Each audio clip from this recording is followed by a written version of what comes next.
ஆடா கொடுமைய எப்படியெல்லாம் ரூமர் கிளப்புறாங்க பாருங்க. அண்ணாமலை மீது தொடர்ந்து பரப்பப்படும் வீண் வதந்தி. முடிவு கட்டுவாரா அண்ணாமலை? அண்ணாமலை அமைதி காப்பதன் ரகசியம் என்ன? ஆதவ் அர்ஜுனாவால் அதிமுகவில் ஏற்பட்ட பெரும் குழப்பம். வீடு தேடி வந்தவர்களை விரட்டி விட்டாரா எடப்பாடி? விஜயின் டெல்லி பயணம் படுதோல்வி. ரீல்ஸ் மோகத்தில் இருக்கும் அமைச்சர்கள். முடிவெடுக்க முடியாமல் முழிக்கும் விஜய். நாளுக்கு நாள் பெண் குழந்தைகளின் பாதுகாப்பு கேள்விக்குறியாகும் சூழலில் கண்டுகொள்ளாமல் செயல்படும் சோபா மாடல் ஆட்சி. தமிழக அரசியல் களத்தில் என்ன நடக்கிறது? வாருங்கள் இந்த வீடியோவில் பார்க்கலாம். அதற்கு முன்பாக நமது சேனலை சப்ஸ்கிரைப் செய்து கொள்ளுங்கள். அன்பு தமிழ் நெஞ்சங்களுக்கு அன்பு வணக்கம்.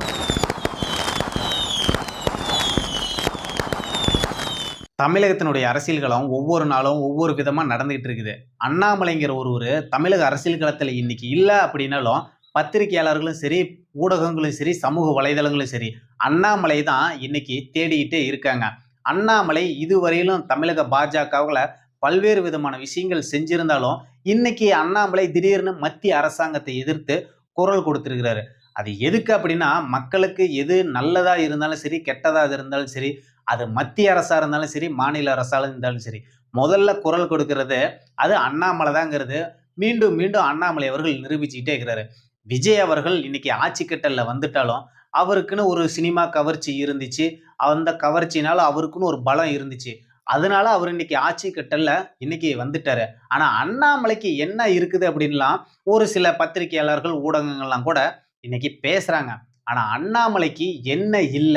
அவரு தமிழரு, திறமையானவரு, படிச்ச ஐபிஎஸ் அதிகாரி, மக்களுக்கு பணி செய்யறதுக்காக தன்னுடைய பதவியை துறந்துட்டு வந்த ஒரு நேர்மையான அதிகாரியா கர்நாடகாவில் சிங்கம்னு சொல்லப்பட்ட ஒருவர் தான் இன்னைக்கு தமிழக அரசியல் களத்துல அவரால் முடிஞ்ச மாற்றத்தை ஏற்படுத்தணுங்கிறதுக்காக வந்திருக்கிறாரு. அதை விட வேற என்ன வேணும்? ஆனா இன்னைக்கு அண்ணாமலை விஜயும் ஒப்பிட்டு பாக்குறாங்க. விஜயோட பலங்கிறது சினிமாவில் அவர் 20-30 வருஷமா நடிச்சாரு, வந்தாரு. இன்னைக்கு ரீல்ஸை போட்டு ஒட்டுமொத்த தமிழக மக்களையும் முட்டாளாக்கிட்டாரு. அதனால இன்னைக்கு ஆட்சி கட்டல்ல வந்துட்டாரு. ஆனா அண்ணாமலைங்கிறவர் பாத்தீங்கன்னா அவரு திறமையானவர்.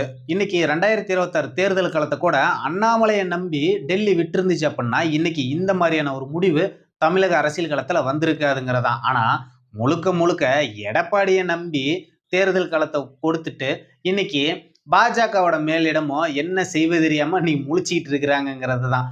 அண்ணாமலைங்கிறது ஒரு திறமையானவர். அவருக்குன்னு அவரோட திறமைய ரசிக்கிறதுக்காக, பார்க்கறதுக்காக அவருக்குன்னு ஒரு ஆதரவாளர் கூட்டம் தமிழக அரசியல் களத்துல இருந்துகிட்டு தான் இருக்குது. அவரு பேசினா செய்தி. அவரு சமூக வலைதளத்துல ஒரு விஷயத்த சொன்னா அப்படின்னா அதுதான் செய்தியா வியூஸ் பத்திக்கிட்டு போகுதுங்கிறது தான் யதார்த்தமான விஷயம். அவரு சொல்றது தான் தமிழக அரசியல் களத்துல மாற்றமா நடந்துட்டு இருக்குது. அது திமுக ஆட்சி காலத்திலேயே இருந்தாலும் சரி, அது இன்னைக்கு இருக்கிற தாவேக ஆட்சி காலத்திலே இருந்தாலும் சரி, இன்னைக்கு அண்ணாமலை அவர்கள் அமைதியா காத்துட்டு இருக்கிறாரு. அவரை சுத்தி ஒரு கூட்டம் அவர் அரசியல் களத்துல வரணுங்கிறதுக்காக இன்னைக்கு ஒரு கூட்டம் ஏங்கிக்கிட்டு தான் இருக்குது. ஆனா இங்க பாஜகல இருக்கிற அந்த பொறாம பிடிச்ச ஒரு கூட்டம் தான் அண்ணாமலையை ஒதுக்கி வைக்கிறதுல குறியா இருக்காங்கிறதான் உண்மையான ஒரு விஷயமா இருக்குது. அரசியல் கலைனா இதெல்லாம் இருக்கதான் செய்யும். ஆனா இருந்தாலும் அண்ணாமலைக்கு எதுக்காக இவ்வளவு பெரிய பொறாமப்படுறாங்க? அவருக்கு எதிராக இவ்வளவு பெரிய கூட்டம் வேலை செய்யுது அப்படின்னா அவரோட நேர்மை. அந்த நேர்மைய உடைக்கணுங்கிறது தான் இன்னைக்கு ஒட்டுமொத்த கடந்த காலத்துல அரசியல் கட்சிகள் எல்லாம் சேர்ந்து அதிமுக, திமுக, இன்க்ளூடிங் பாஜகலாம் உட்பட அவருக்கு எதிராக சதி செஞ்சு அதுல வெற்றியும் பெற்றுட்டாங்க. ஆனா தேர்தல் களத்துல அவங்க எல்லாரும் தோத்துட்டாங்கிறது தான் உண்மையான விஷயம். ஆனா அண்ணாமலை விரைவில் என்ன முடிவெடுக்க போறாருங்கிறத நம்ம பொறுத்திருந்து தான் பார்க்கணும். இந்த விஜய் ஆட்சிக்கு வந்ததும் வந்தாரு. இந்த அமைச்சர்களுடைய ரீல்ஸ் மோகம் தாங்கலப்பா. அது இந்த தொழில்துறை அமைச்சர் கீர்த்தனா அவங்க தொழில் முதலீட்டை ஈர்க்கிறதுக்கு ரீல்ஸ் வெளியிடுறாங்க. ஐ எம் கீர்த்தனா, நான் தமிழ்நாடு தொழில்துறை அமைச்சர், தமிழகத்துக்கு தொழில் தொடங்க வாங்க, 21 நாள் எல்லா அனுமதியும் கொடுப்போம் அப்படின்னு ரீல்ஸ் வெளியிடுறாங்க. அக்கா, ரீல்ஸ் வெளியிட்டா எந்த பிஸ்னஸ் மேனாச்சும் வருவானா? நீங்க வெளியிடுற ரீல்ஸை இங்க இருக்கிற இளைஞர்களை தான் பார்ப்பாங்களே தவிர எந்த ஒரு பிஸ்னஸ் மேனும் போனை வச்சுக்கிட்டு ரீல்ஸ் பார்த்துக்கிட்டுலாம் இருக்க மாட்டாங்க. அப்படி அவங்க ரீல்ஸ் பார்க்குறவங்களா இருந்தால் அவங்க பிஸ்னஸ் மேனாவே இருக்க முடியாதுக்கா. நீ ரீல்ஸ் வெளியிட்டு யாருக்கா தமிழகத்துல தொழில் தொடங்குறதுக்கு ஒரு பெரிய இன்வெஸ்ட்மெண்ட் இங்க பண்ண போறாங்க? அப்படியெல்லாம் ஒன்றும் இங்க நடக்க போறதெல்லாம் இல்லை. ஆனா நீங்க ரீல்ஸை வெளியிட்டுக்கிட்டு இப்படிலாம் இருக்கீங்க. என்னவோ போங்க. தமிழகத்துல உங்க தலைவர் தான் பெரிய நடிகர். அவரோட காலத்துல தொடங்கிய இன்னைக்கு இருக்கிற அமைச்சர்களும் குட்டி நடிகரா இன்னைக்கு அரசியல் களத்துல பயணிச்சுட்டு இருக்கிறாங்கிறதான் இன்னைக்கு நடந்துட்டு இருக்கிற ஒரு விஷயமா இருந்துட்டு இருக்குது. அது மட்டும் இல்லாம விஜய் அவர்கள் டெல்லியில போய் மோடி அவர்களை சந்திச்சாரு. சந்திச்சாங்க. ஆனா இங்க இருக்கிற விஜயோட அந்த விர்ச்சுவல் வாரியர்ஸ் எல்லாம் அண்ணா நடிச்ச படம் கில்லி பாத்தீங்களா? டெல்லி அதிர்ந்தது. இன்னும் 3 வருஷம் தான் பிரதமர் மோடியோட இடத்துல எங்க அண்ணன் உட்கார போறாரு. இப்படியெல்லாம் இவங்க ரீல்ஸை போட்டுக்கிட்டு இவங்க தமிழகத்துல அலப்பறை பண்ணிட்டு இருக்கிறாங்க. இந்த ரீல்ஸ் மோகத்துக்கு ஒரு அளவே இல்லாம போயிருச்சு. பார்த்து சூதானமா மத்திய அரசாங்கம் விஜய் அவர்களை செஞ்சு விடுங்க. ஏன்னா இன்னைக்கு அவர் அமைதியா வந்து உக்காந்துட்டு 10 நிமிஷத்துல கூட்டமே முடிஞ்சு போச்சுன்னு சொல்லி அனுப்பிச்சு விட்டாங்க. அதுலயும் அமித்ஷா அவர்கள் இவரை சந்திக்கவே இல்லைங்கிறது தான். சரி ஓகே, என்னதான் வந்து பார்த்துட்டீங்க, சரி ஓகே, நிதியெல்லாம் கேட்டிருக்கீங்க, நீங்களும் போய் நிர்மலா சீதாராமனையும் ஒரு எட்டு பார்த்துட்டு போயிருங்கன்னு மோடி சொல்லியிருக்கிறாரு. அதனால அவரும் போய் பார்த்துட்டு வந்திருக்காங்க. வேற யாரையுமே விஜய் அவர்கள் அங்க மீட் பண்ணவே இல்லை. 2 நாள் தண்டமா தனி விமானத்துல தமிழக வரி பணத்தை செலவிட்டுக்கிட்டு போய் டெல்லியில் இருந்தது தான் வேஸ்ட்டே தவிர தமிழகத்துக்கு எந்த பயனும் விஜயோட டெல்லி பயணத்தினால நடக்க போறது இல்லைங்கிறது தான் அவரோட டெல்லி பயணத்தை பார்த்தோன்னா நம்ம உறுதிப்படுத்தக்கூடிய ஒரு செய்தியாகவும் இன்னைக்கு வந்து இருக்குது. ஆனா விஜய் அவர்கள் இந்த ரீல்ஸ் மோகத்தில் இருக்கிற அமைச்சர்கள் செய்யக்கூடிய சேட்டைகள் எல்லாம் பார்த்துட்டு அவரும் பெரிய குழப்பத்துல தான் இருக்கிறாராமா. என்ன பண்றது, எப்படி கண்ட்ரோல் பண்றதுன்னு தெரியாம அவரும் அதிகாரிகளை வச்சுக்கிட்டு எப்படியே 20 நாளா பேலன்ஸ் பண்ணிட்டு இருக்கிறாருங்கிறதான். ஆனா அவர் பேலன்ஸ் பண்றாரு. இன்னைக்கு அவர் என்னெல்லாம் சொல்லி ஆட்சி கட்டலுக்கு வந்தாரோ, அதெல்லாம் திமுகவை எதிர்த்து பேசினாரோ, அதை விட மோசமான நிர்வாகம் தான் இன்னைக்கு தமிழகத்துல நடந்துட்டு இருக்கிறதுங்கிறான். நம்ம சேலத்துல இருக்கக்கூடிய ஒரு பகுதியில ஒரு 16 வயசு குழந்தை பிரதீபாங்கிற பொண்ணு 4 நாளா காணாம போச்சு. எங்க தேடியும் கிடைக்கல. பெற்றோர்களுக்கு கூட காவல்துறை சரியான ஒத்துழைப்பு கொடுக்காத ஒரு சூழல் எல்லாம் நிலவிட்டு இருக்குதுன்னா ஒரு தகவல்கள். ஆனா 4 நாளைக்கு அப்புறம் அந்த குழந்தை பக்கத்துல இருக்கிற ஒரு ஓடையில கிடைச்சிருக்குது. ஆனா அந்த செய்தி கூட எந்த ஒரு செய்தி நிறுவனத்துக்கும் போகாத அளவுக்கு ஒரு கூட்டம் வேலை பார்க்குதாமா. ஆனா இதெல்லாம் நம்ம நடக்கக்கூடிய செய்தி சொல்லிதானே ஆகணும். ஆனா இப்படிப்பட்ட ஒரு சூழல்ல அந்த குழந்தைக்கு அங்க இருக்கிற பெற்றோர்களுக்கு சரியான நியாயம் கிடைக்கணும் இல்லையா? இப்படிதான் இன்னைக்கு பெண் குழந்தைகளுக்கு நாளுக்கு நாள் இந்த குழந்தைகளுக்கான பாதுகாப்பு குறைபாடுங்கிறது அதிகரிச்சுக்கிட்டே இருக்குது. ஆனா விஜய் அவர்கள் என்ன முடிவெடுக்க போறாருங்கிற ஒரு பெரும் சந்தேகம் நமக்கெல்லாம் இருந்துகிட்டே இருக்குது. ஏன்னா அவர் தேர்தல் அறிக்கையில கூட பெண்களோட பாதுகாப்புக்கு முக்கியத்துவம் கொடுப்போம், சிங்கப்பெண் பாதுகாப்பு படையெல்லாம் ஆரம்பிப்போம்னு முதல்ல கையெழுத்தெல்லாம் போட்டாரு. ஆனா அவர் கையெழுத்து தான் போட்டாரே தவிர இன்னைக்கு வரையில அந்த திட்டத்தை தொடங்கி வைக்கவே இல்லை. அவரு இப்ப தொடங்கி வைக்காரு, நாளைக்கு தொடங்கி வைப்பாருன்னு நேத்து கூட தொடங்கி வைக்கிறதுக்குண்டான ஏற்பாடெல்லாம் தமிழக அரசு அதிகாரிகள்லாம் செஞ்சாங்க. ஆனா அவர் என்னடான்னா அவரோட மேனேஜரோட வீட்டு கிரக பிரவேசத்துக்கு போயிட்டு அவர் மட்டும் பட்டு வேட்டியில தலைமைச் செயலகம் வந்தாருன்னு செய்தி போட்டுட்டு இருக்கிறாங்க. குழந்தைகளுக்கு உண்டான பாதுகாப்பு இங்க கேள்விக்குறியா இருக்குது. அதை பத்தின ஒரு திட்டம் ரத்து பண்ணியிருக்காங்க. அதெல்லாம் செய்தியா போட மாட்டேங்கிறாங்க இங்க தமிழக ஊடகம். ஆனா அவர் பட்டு வேட்டி சட்டையில தலைமைச் செயலகம் வந்தாருங்கிறத செய்தியா போட்டுட்டு இருக்கிறாங்க.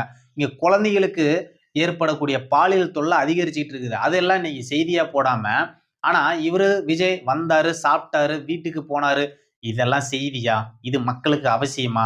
இப்படிதான் இன்னைக்கு எல்லாம் போட்டுட்டு இருக்காங்க தமிழக ஊடகங்கள். உண்மையாலுமே தமிழக ஊடகம் நேர்மையா இருக்குது அப்படின்னா தமிழகத்துல பெண் குழந்தைகளுக்கு எதிராக நடக்கிற அநீதியை பத்தி சொல்லுங்க அப்படிங்கிறதான் நம்மளோட விருப்பமாகவும் வேண்டுகோளாகவும் இருக்குதுங்கிறதான். விஜய் அவர்கள் உடனடியா பெண் குழந்தைகளுக்குள்ள பாதுகாப்பை வந்து அதிகரிக்கணும், அதுக்கு உண்டான சரியான திட்டமிடல் செய்யணுங்கிறதான் நம்மளோட விருப்பமாகவும் கோரிக்கையாகவும் இருக்குதுங்கிறதான்.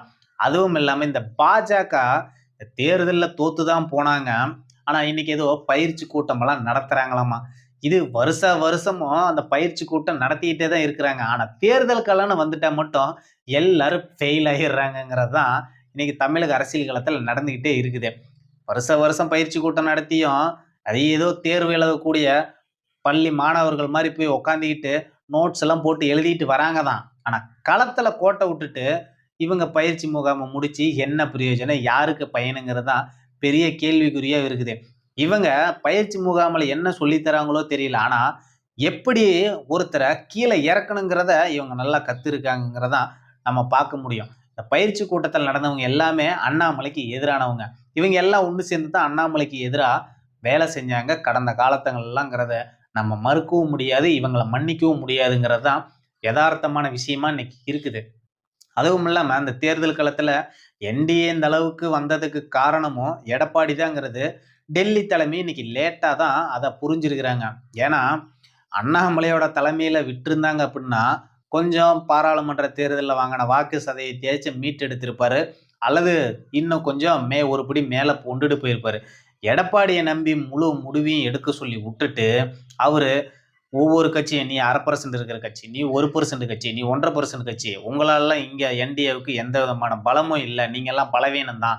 அப்படின்னு ஒவ்வொரு கட்சிய விரட்டி விட்டுட்டு, இன்னைக்கு தேர்தலுக்கு முன்னாடி வரையிலும் விஜய்க்கு கணிக்கப்பட்டதுன்னு 15% தான். ஆனா தேர்தல் முடிஞ்சதுக்கு அப்புறம் அவருக்கு 35%. இதுக்கு எல்லாமே காரணம் எடப்பாடி பழனிசாமி தான். அவரு தான் ஒவ்வொரு கட்சியா விரட்டி விட்டுட்டு, இன்னைக்கு அதிமுகவே 3வது இடத்துக்கு போயிருச்சு. அதுக்கு முக்கியமான காரணமும் எடப்பாடி பழனிசாமி தாங்கிறத புதிய தமிழகம் கட்சியினுடைய டாக்டர் கிருஷ்ணசாமி அவர்கள் பேசினாரு. அதுவும் உண்மைதான். ஏன்னா பத்திரிகை சந்திப்புக்காக அப்படின்னு அவர் பேசினாரு. புதிய தமிழ் கூட என்டிஏ பெரும் பாடுபட்டு அவங்களும் ஒரு கேட்டாங்க. ஆனா ஒரு சீட்டு தான் முடியும்னு எடப்பாடி தரப்புல இருந்து சொல்லப்பட்டதெல்லாம் தேர்தல் காலத்துல வந்துச்சு. எது எப்படி இருந்தாலும் இன்னைக்கு அதிமுகல பெரிய குழப்பம் தான் நடந்துகிட்டு இருக்குது. இன்னைக்கு ஆதவ அர்ஜுனா 90% அதிமுக தாவேக்காவுக்கு வர போறாங்க. அதிமுகவுடைய மற்றொரு கட்சியே தான் தாவேக்காவை அதிமுக தொண்டர்கள்லாம் பார்க்கறாங்கலாம் அவர் ஒரு பக்கம் பேசிட்டு இருக்கிறாரு. எது எப்படியோ எடப்பாடி பழனிசாமி அவர்கள் அதிமுகவ கண்ணெதிர அழிக்கிறாருங்கிறதான். அவருக்கு கட்சியை ஒருங்கிணைக்கக்கூடிய திறமையும் இல்ல, அரவணைக்கக்கூடிய பண்பும் இல்லைங்கிறதான் அதிமுக தொண்டர்களே இன்னைக்கு களத்துல பேசிட்டு இருக்கிறாங்கிறதான். இதெல்லாம் எப்படி அதிமுகல இருந்து மீட்கெடுக்க போறாங்கங்கிறது நமக்கு மிகப்பெரிய சந்தேகமா தான் இருக்குது.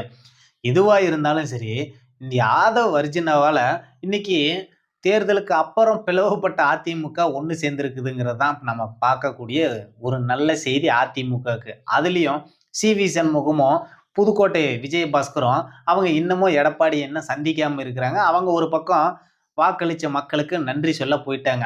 அதுலயும் ஒரு விஜயபாஸ்கர் அவர்கள் நான் எம்ஜிஆர் அம்மாவோட வழியில தான் நான் பயணிக்க போறேன்னு அவர் ஒரு பக்கம் பேசிட்டு இருக்கிறாரு மக்கள்கிட்ட. சி.வி. சண்முகமும் நான் மக்களுக்கு தான் தொடர்ந்து பணி செய்ய போறேன். நான் எங்கேயும் போக போறதில்லன்னு அவர் ஒரு பக்கம் மக்களுக்கு நன்றி சொல்லிட்டு இருக்கிறாரு. ஆனா எதுவா இருந்தாலும் தமிழக அரசியல் களங்கிறது விஜய் விசஸ் அண்ணாமலைங்கிறது தான் அடுத்து மாறப்போகுதுங்கிறது தான் பல பத்திரிகையாளர்கள்லாம் பேசிட்டு இருக்கிறாங்க. ஏன் அப்படின்னா விஜய் இன்னைக்கு புதுசா அரசியலுக்கு வந்திருக்கிறாரு. அண்ணாமலைங்கிற ஒரு யங்ஸ்டர்ஸ் ஆப்போசிட்ல எதிர்க்கட்சியா இருக்கிறாரு. அவர் கடந்த காலத்துல கூட திமுகவுக்கு எதிரா நல்ல அரசியல் பண்ணினாரு, நல்ல எதிர்க்கட்சியா செயல்பட்டாரு. அது எடப்பாடி கோட்டை விட்டாரு. அந்த இடத்த தான் இன்னைக்கு டிவிக்கே பிடிச்சிருக்குது. ஆனா இன்னைக்கு அதுக்கு ஆப்போசிட்டா இன்னைக்கு அண்ணாமலை இருக்காருன்னு தமிழகத்துல இருக்கக்கூடிய பல பத்திரிகையாளர்லாம் பேசிட்டு இருக்கிறாங்க. அதுல 100% உண்மையாவும் இருக்கு. ஆனா இன்னைக்கு அண்ணாமலை அமைதி காப்பறதுக்கு என்ன காரணங்கிறது தான் மிகப்பெரிய ஒரு கேள்வியே இருக்கு. அவரும் குடும்பத்தோட சுற்றுப்பயணம் போயிருக்காரு. விரைவில் தமிழக அரசியல் களம் திரும்புவாருங்கிறது தான் நம்ம எதிர்பார்க்கக்கூடிய விஷயமா இருக்குது. அவரது பயணம் சிறப்பாக அமைய மனமார்ந்த வாழ்த்துக்களை தெரிவித்துக் கொள்கிறோம். நன்றி, வணக்கம்.